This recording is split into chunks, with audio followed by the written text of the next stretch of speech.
Welcome to another episode of Skin After Dark. I'm Laura, your host, and today I am joined by Meg, a multi-six-figure business owner. Meg, welcome to the podcast. Welcome.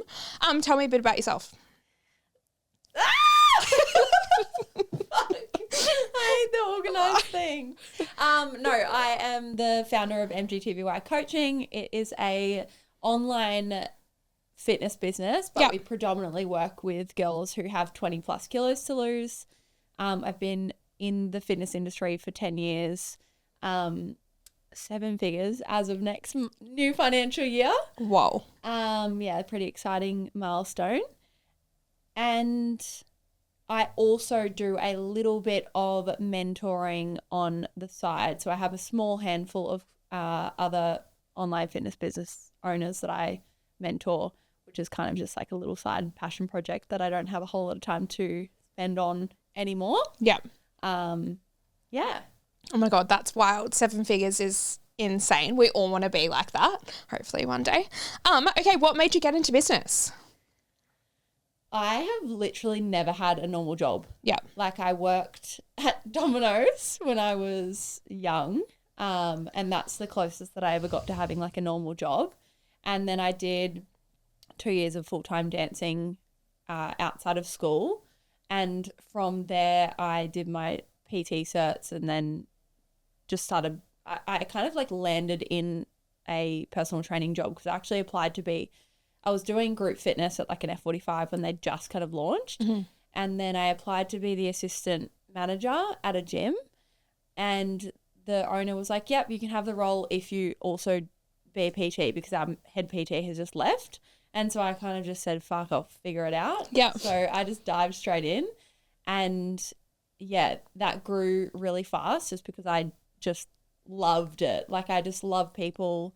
I love helping people and I just am quite, I guess, personable, which you really need to be a successful PT. And yeah, then it just kind of grew from there. Amazing. That's wild. Okay, so let's go into fitness, kind of what's happening in the world now, kind of the new era, I guess, of like weight loss and what we kind of see around us. I think it's something that's constantly out there. Let's touch on like your Ozempics, your Mounjaros. We're going straight in. And we're going straight in. And how you kind of see that now. Obviously, being a fitness coach and things like that, you obviously have clients that are wanting to lose weight, right? What is your opinion on GLP-1s? Yeah. Oh my gosh, I love this question.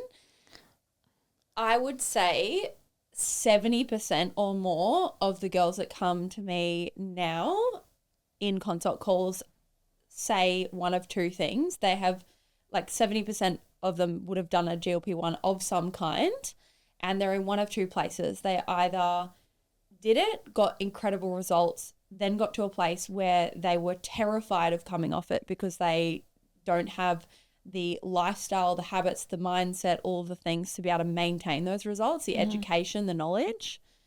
Or they are on the other side of the spectrum where they tried it, they either got really bad side effects or it just didn't work for them because it just doesn't work for some people.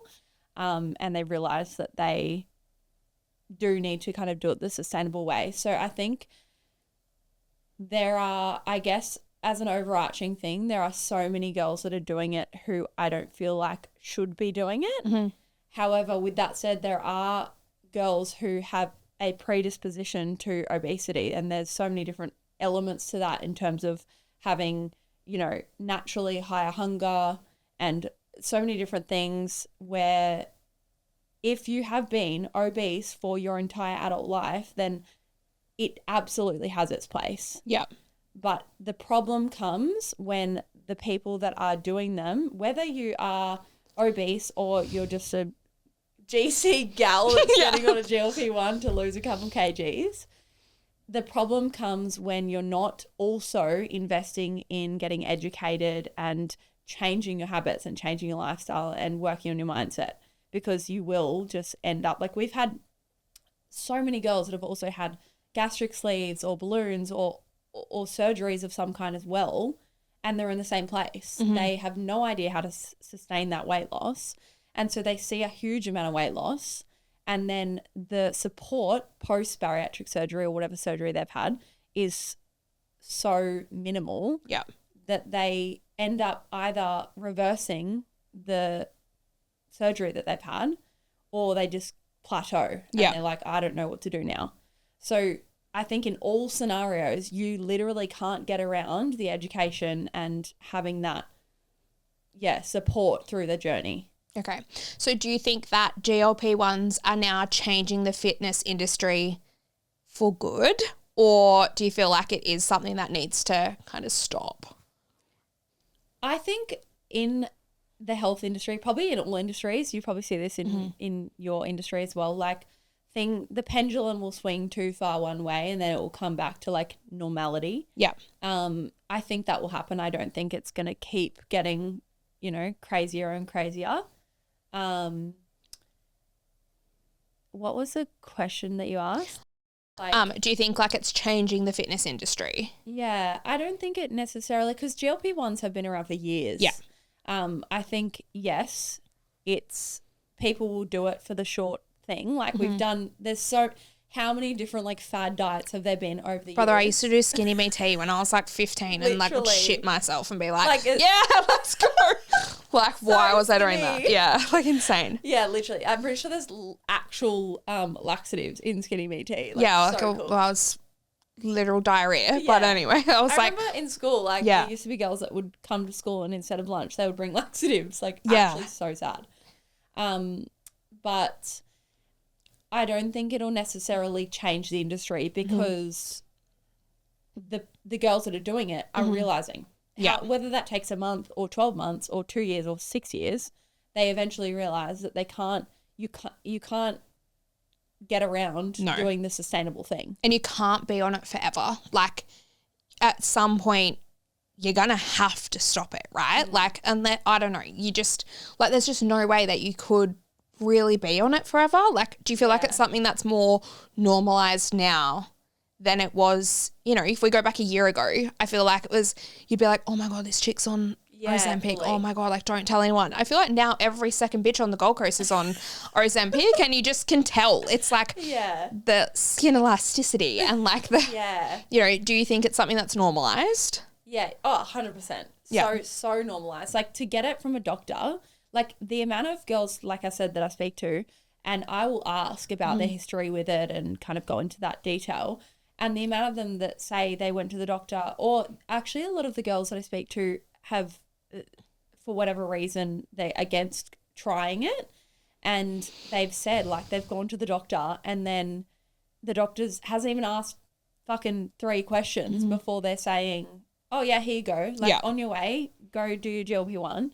And the problem also comes when they're not doing the resistance training, they're not eating enough protein, like all the things you just said, that they're just going to like cause more damage than they're 100% that they're doing. Yeah, I think it's so readily available. I 2 years ago had gone to have a breast reduction and, I had back pain and all of this and had massive knockers, right? Anyway, had like gone to a bunch of different consultations. I can say I did not go to this place and get my breast reduction done.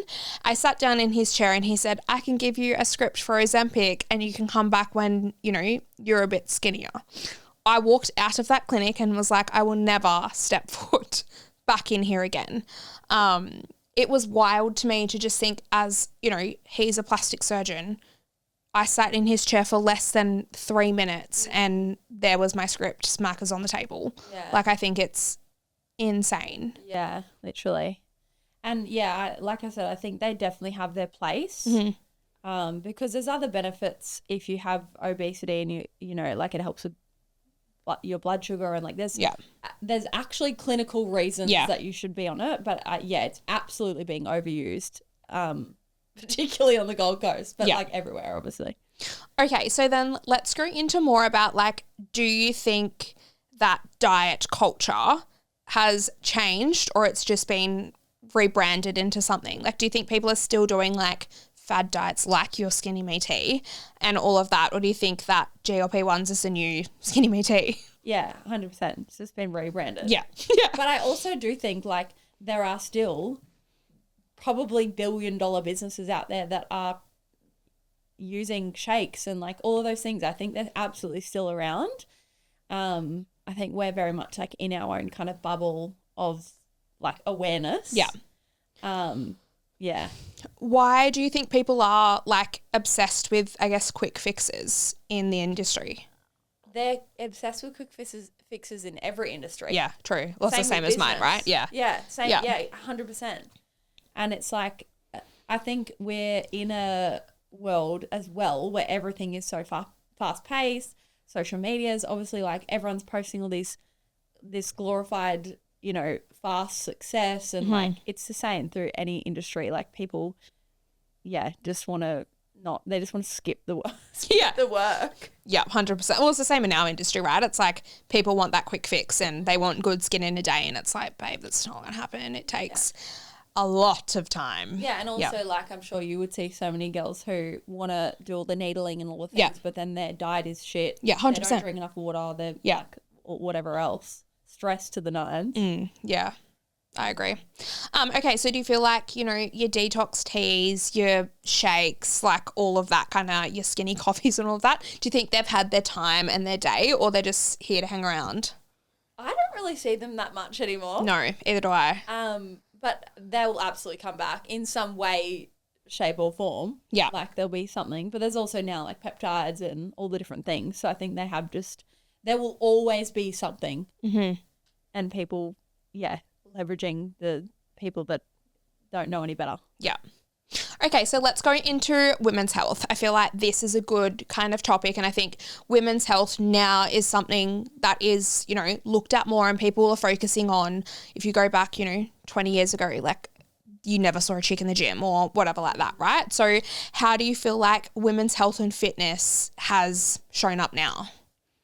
That's such a broad question. Like you kind of see in comparison to, let's go back, 10, 20 years ago or whatever, where women weren't looked at as, I guess like an ideal fitness thing. It wasn't something where people went to the gym, people did that. Now it's something where, like women are always in the gym, they're working out, their appearance is everything. How do you feel like that shifted, and women's kind of appearance and fitness and all of that is something that's out there? I love it. I think, I don't know. How's it shifted? I don't know. That's a broad question. I feel like for me, right, I think you go back, let's just go back years ago where it was like males were the ones that went to the gym, right? Yeah. Males always worked out. It was like the masculine kind of thing of males were the ones that were working out. They were the ones that were doing bodybuilding. Now you see females doing that. Like females are doing your bikini pros and all of that shit, right? How do you feel like that's something? All that shit. That's out. You'll never see me do that. But I don't have the discipline for that. That's what my partner would say. Like you wouldn't have the discipline. How do you feel like that's something that's, out there? People are doing that. Yeah, it's good. It's so good. Yeah. I think again, same thing. It's like across all industries, like it's the same in, women in business and women in everything. Like it's just the world that we're like moving into, which I think is good. Yeah. Especially seeing, girls that are strength training and kind of, although, that's again something that's going to swing back and forth between like skinny, what do they call it? Skinny talk. Yeah, I feel like we saw such a thing of like the Pilates princess, right? Definitely. Let's go on this, where it was like Pilates princess was like, you'd go to Pilates, you'd do your yoga. Like I go to a gym that is Pilates and yoga, right? But my partner's always like to me, you need to do strength training. This Pilates shit is not going to help you. Like looks great, but like you need to actually get into strength training and stuff. What do you see, and how would you say to someone listening that strength training is important and, you don't need to be a Pilates princess? Yeah. I think the thing that people need to realize is the girls that they're idolizing that do Pilates full time now probably had a really solid foundation of strength training before they moved into the Pilates. Yeah. I think to preface, doing some form of exercise, if you can find something that you love, is going to be better than None. forcing yourself to do strength training that you fucking hate and just don't end up ever doing it. But also with that said, there are so many things in life you do just need to do because they're good for you. Yeah. And you kind of just need to suck it up and do it. Do it. Yeah. Because when you get into your 30s, 40s, 50s, like strength training isn't optional anymore. Yeah.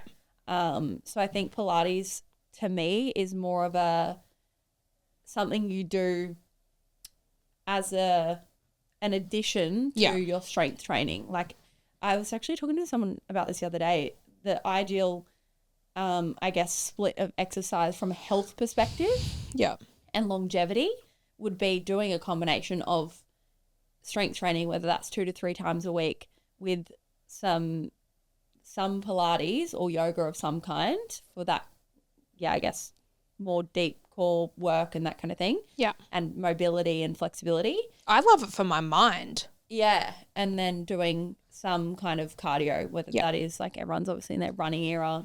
Not me. You won't see me at a run club either. Really sorry, guys. Like, I just think run clubs are there for one thing only, and it's not the fucking running. So let's just preface that one, Because, like, won't see me at a run club. Yeah, but I just started going back to doing a HIIT class once or twice a week, and I just, like, realised that I need to get my heart rate up more frequently. And obviously you can do that with strength training, but not to probably as much as you should be doing. Yeah. For like general heart health. 100%. That kind of thing. Yeah.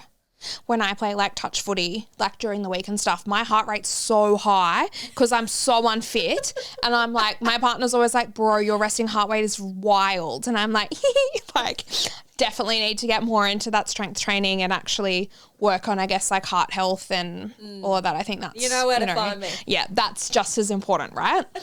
Okay, so then let's go into like, I guess, fitness, women's hormones, all of that. Like, what can you say about, I guess, like being fit but still making it healthy, if that makes sense? Yeah, for sure. I think the biggest thing with that is, I just lost my train of thought. I was something around the hormones thing. We're still a little cut here. Yeah. Wait, there was something I was going to say about the hormone thing. Oh, I think like ideal health. Yeah. And the thing that people get wrong for so many fucking years of their life is that all or nothing kind of approach to it. And I know that everyone talks about that and everyone throws the all or nothing mindset like out there.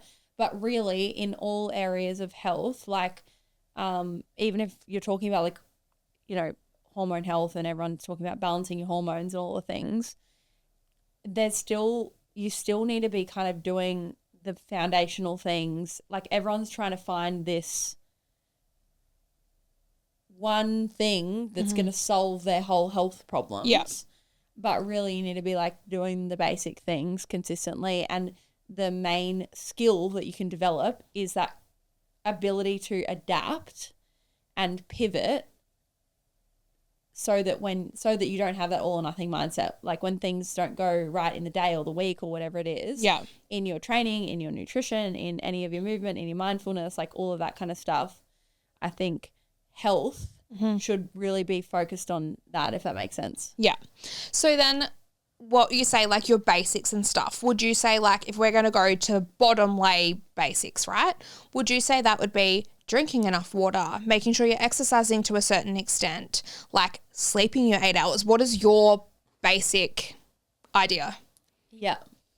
I think if you were like starting and you're like, you're a shambles and you like needed somewhere to start. Yeah.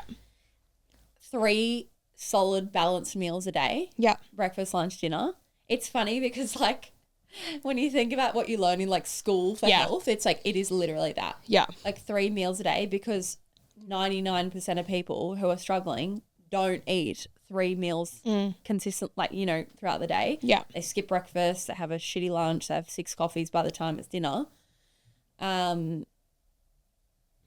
Some strength training 2-3 times a week, full body across those sessions. Yeah. And some cardiovascular activity, whatever you like to do. Yeah.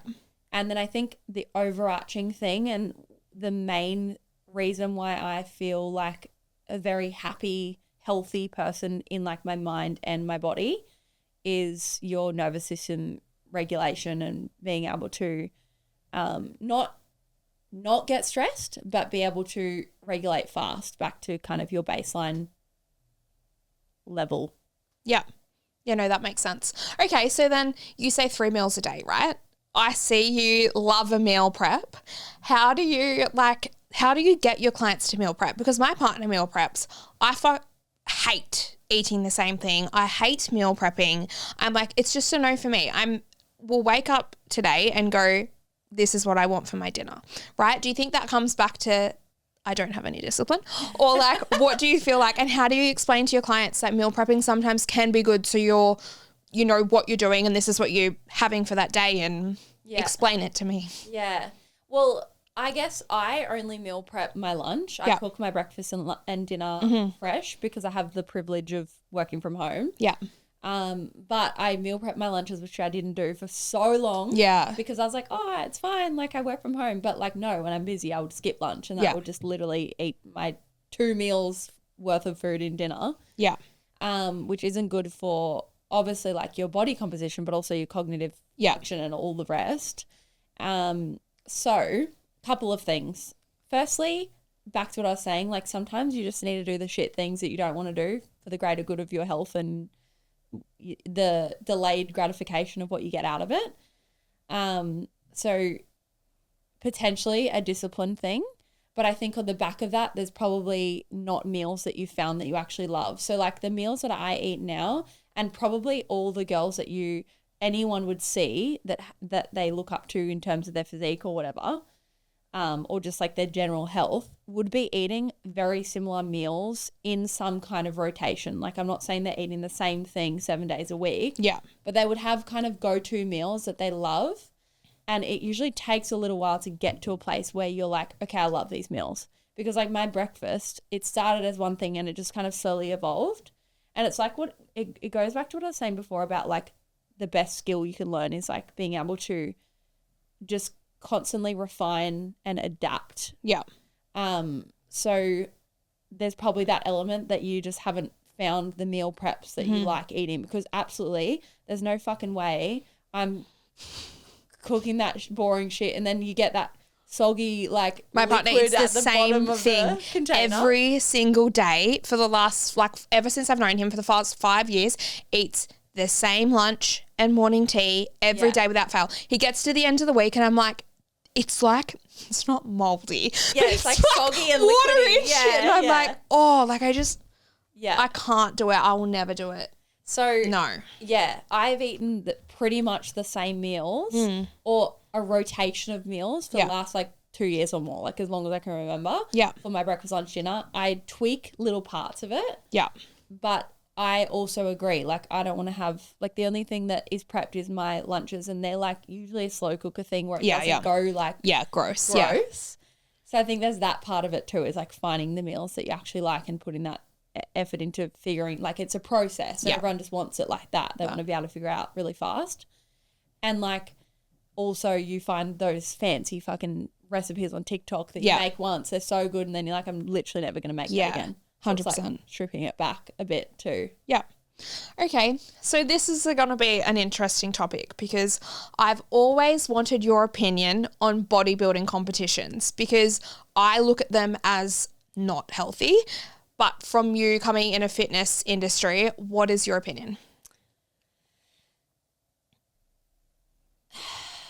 I don't think they're healthy. Yeah. And I don't think that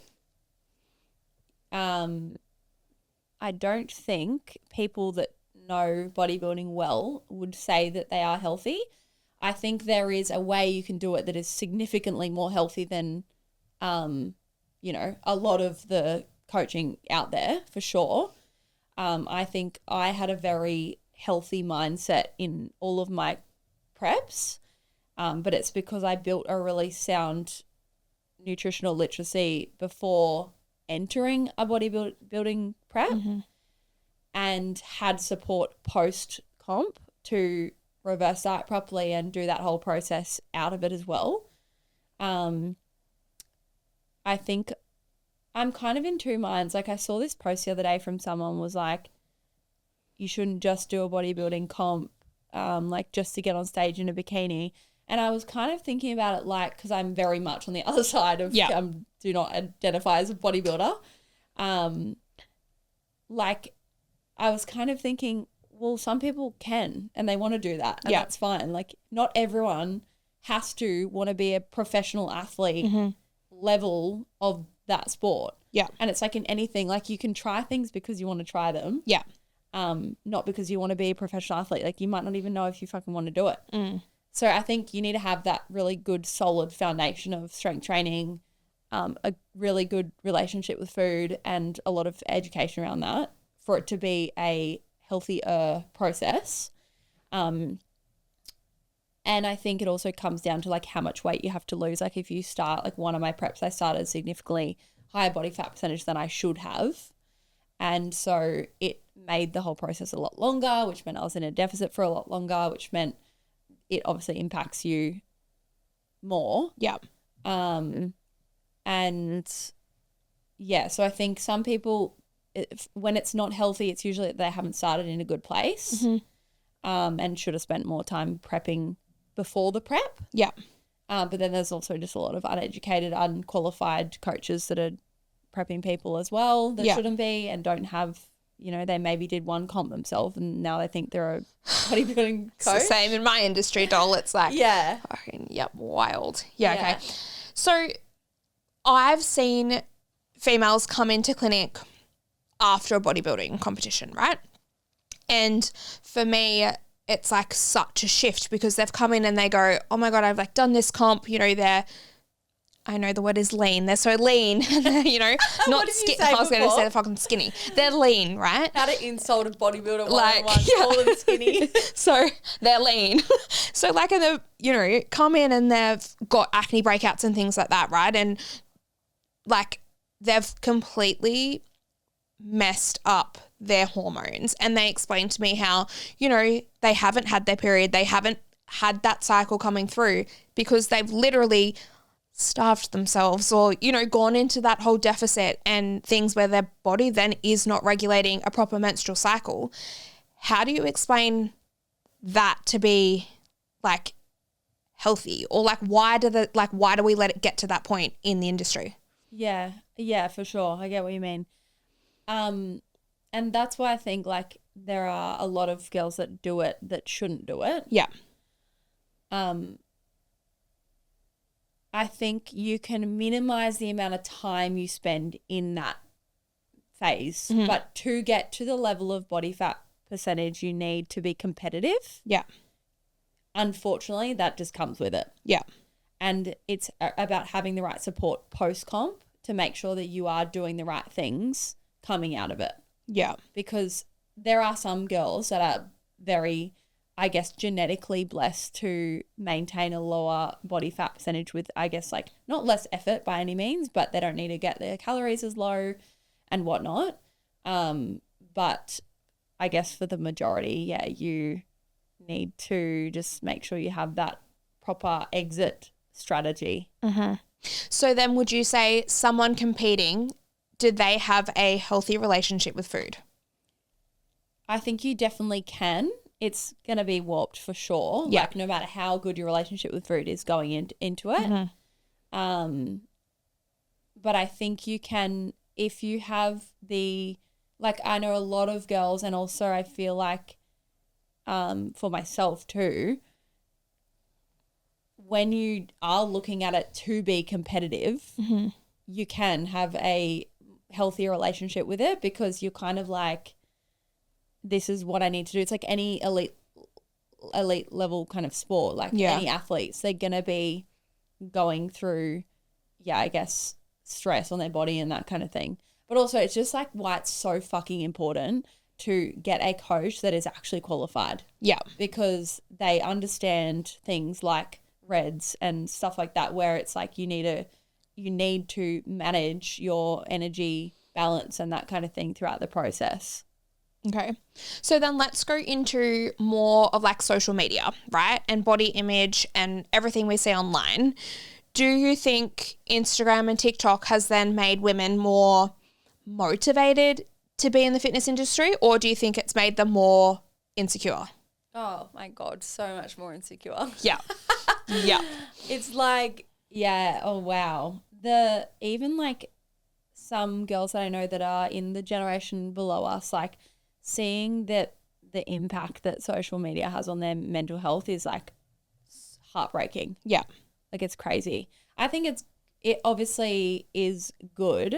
Actually, it's probably the generation below the one below us, because I feel like the generation below us are really like health conscious and really happy and thriving. It's probably like the 18-year-olds now, Yeah, I guess. Yeah. 100%. Yeah.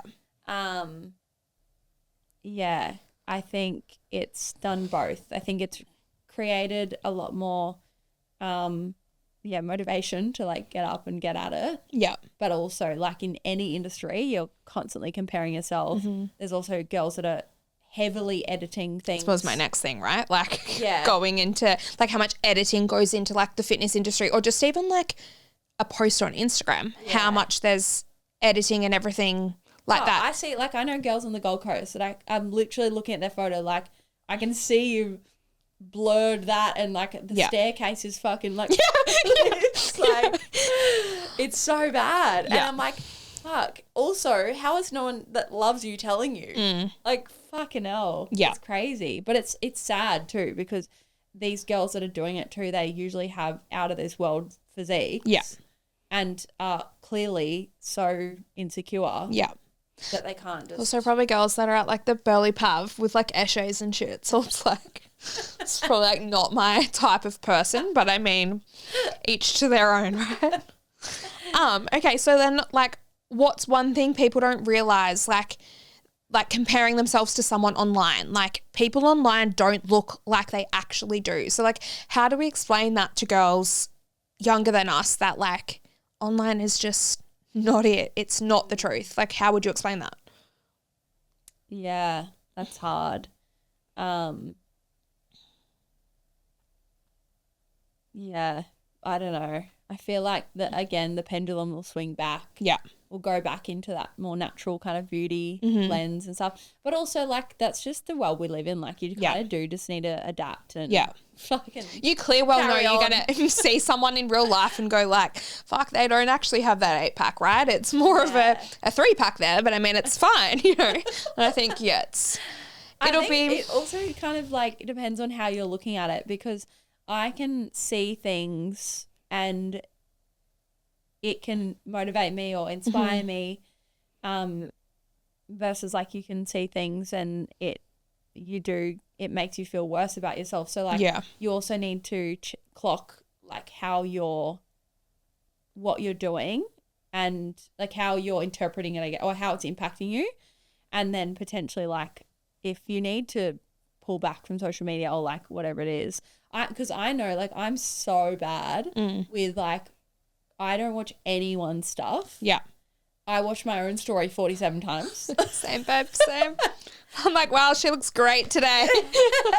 What she said, so good.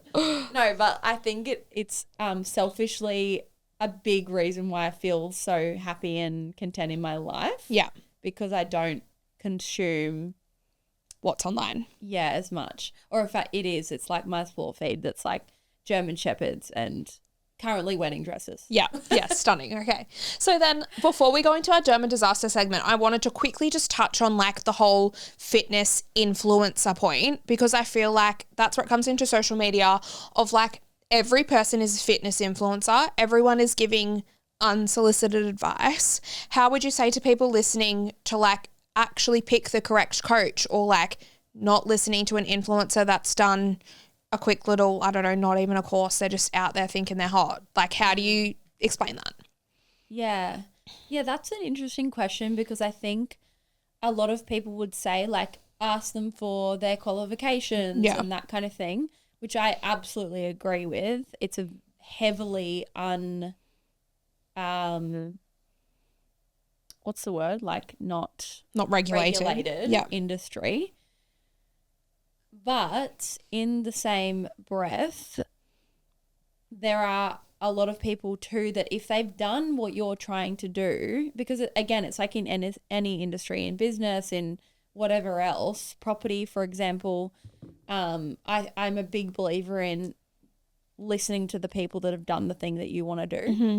So yes, ask the questions, do your due diligence in terms of their qualifications. But I also think looking at the results that they've gotten, speaking or hearing from their clients and that kind of thing, like I think the biggest reason why so many girls have a lot of trust when they come to us, even through ads when they've literally never spoken to me before, haven't followed like my journey for the last 10 years, the trust is built really fast because we have hundreds of videos of girls talking about their experience. We've got the photos, we've got the testimonials, like we've also done the thing.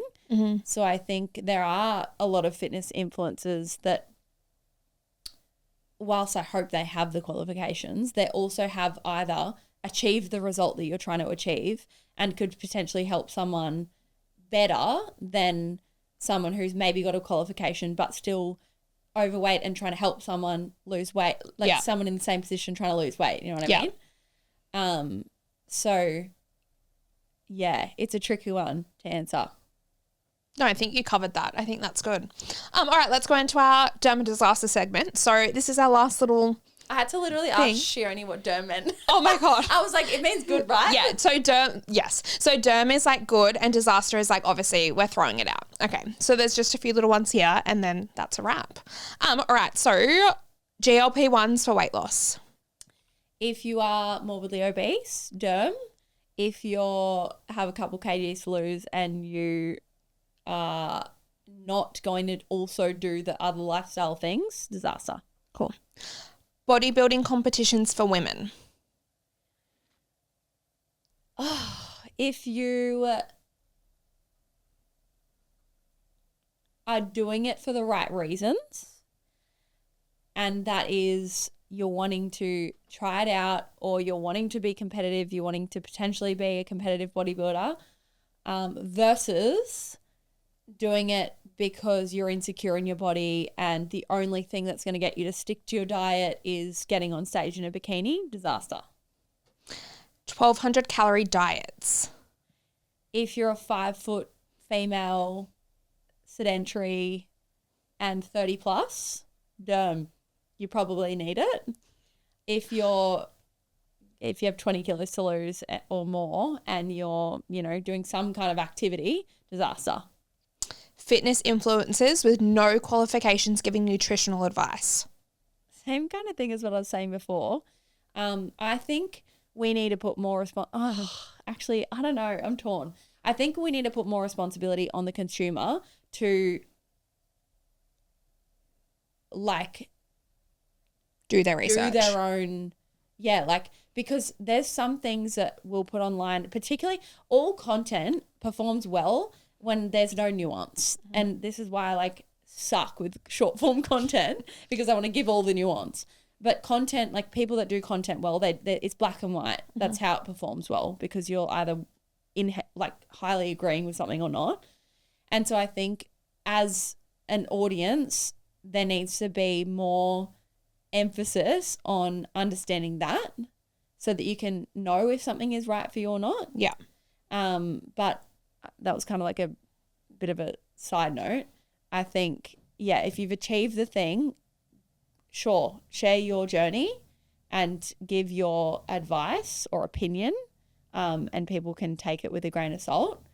But, I mean, if you're going to work with someone, I would be making sure that they are qualified. Cool. What I eat in a day videos. Lucky this isn't rapid fire because I can't do rapid fire. I'm like, I need to give you 16 different pieces of context. What I ate in a day videos, good for inspo. I actually love them for inspo. Yeah. Sometimes I'm like, fuck yeah. I save them and then don't actually make them. Same. But will they help you get to your body goal? Potentially not, if it's not right for you. Waist trainers. They're surely not even a thing anymore. Oh, they're a thing.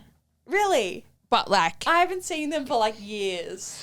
yeah, it's probably a disaster, I would say. So, yeah, they literally will essentially stop you from using the deep core muscles that you need to have a snatched waist and kind of make those muscles lazy. And then you'll do the opposite of what you're trying to do. Fair. So disaster. Okay, detox teas and skinny coffees. Disaster. Wait, what is a skinny coffee? Like a laxative coffee. Oh my God. It's a disaster. We're throwing it in the bin. Disaster. Daily weigh-ins. Derm, if you're on a weight loss journey or weight gain journey, if you're just doing it and then filling yourself with shame, and you have no plan or anything, then disaster. Yep. But I think daily weigh-ins for someone on a weight loss journey or a weight gain journey gives you much more accurate data than just weighing in once a week or once a month or whatever. Amazing. All right, that's a wrap. Stunning. Thank you so much. I feel like that was good. We got a good little conversation going, and hopefully people understand a little bit more about the fitness industry and what you do. So stunning. Yay. Thanks for having me.